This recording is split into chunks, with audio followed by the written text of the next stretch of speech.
Pope Leo just finished his amazing 10-day trip to Africa. He also just made it on the cover of Time magazine again, and it seems like we're closer to normalizing relations between the Vatican and the communist government of Vietnam.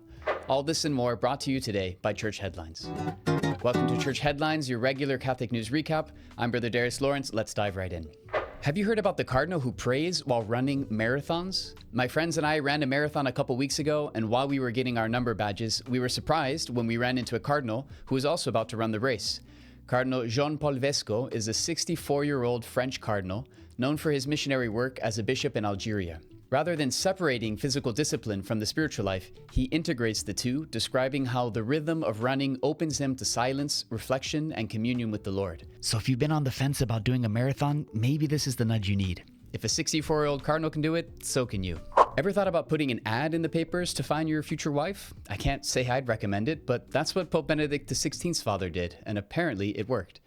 Joseph Ratzinger Sr. paid for a tiny ad in the local Catholic paper that read, "Middle-ranking civil servant, single, Catholic, 43, immaculate past from the country, is looking for a good Catholic pure girl who can cook well, tackle all the household chores, with the talent for sewing and homemaking, with a view to marriage as soon as possible."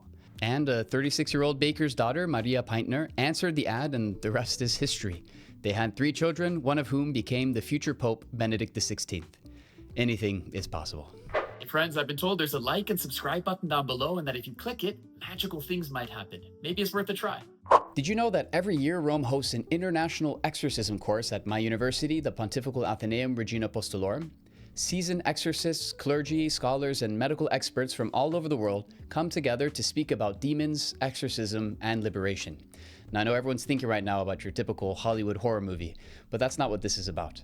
The course seeks to provide a systematic and scientific approach to the occult from the point of view of theology, medicine, psychology, law, and other sciences. When dealing with souls, it's important to be able to distinguish between psychological disorders on the one hand and real demonic possession on the other, and to know how to help both in the proper manner. Pope Leo just finished his first trip to Africa, and the 10-day trip was full of amazing experiences. He started his visit in Algeria with a focus on interreligious dialogue in this mainly Muslim nation. He met with President Tebboune and visited the Great Mosque of Algiers. And of course, being an Augustinian friar, he had to visit the ancient city of Hippo, now called Annaba, to pray at the ruins where St. Augustine once served as bishop. After visiting Algeria, Pope Leo flew to Cameroon, a region affected by internal conflict.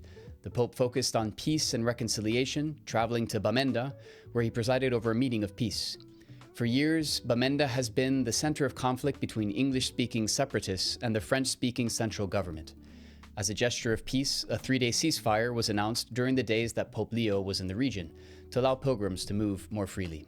Next, the Pope went to Angola, where he did a pilgrimage to the Marian shrine of Mama Muxima. During his time in the capital, Luanda, the Pope focused on social economic justice.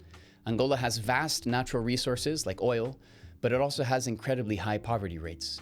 Pope Leo's final destination during his trip to Africa was Equatorial Guinea. He reflected on the country's current project of building a new capital called Ciudad de Paz, City of Peace. Speaking to the country's leaders, he stressed that the name should prompt ethical reflection.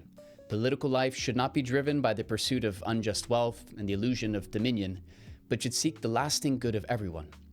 On his last day in the country, the Pope inaugurated the new Pope Francis Technical School in Mongomo, which will work to help young people with technological skills and training. 1 year after his passing, the final words of Pope Francis have been made public, offering a moving glimpse into his final moments. The Pope's last gesture was characteristic of his simple style. He asked for a glass of water and addressed the nurse who was helping him seconds before he died, saying, "Thank you, please excuse the inconvenience."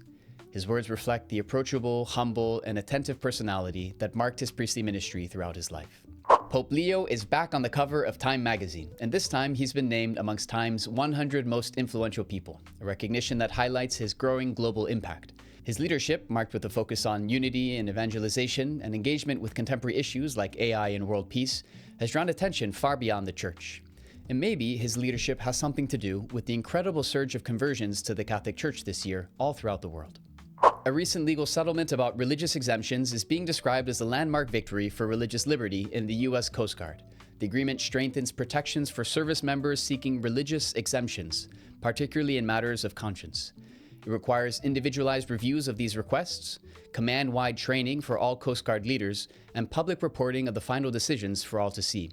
It's an important step in safeguarding the rights of individuals to live out their faith, even within the highly structured institutions like the military. You might not know this, but the Vatican has no formal diplomatic relations with Vietnam since 1975, when the country fell into the hands of communism.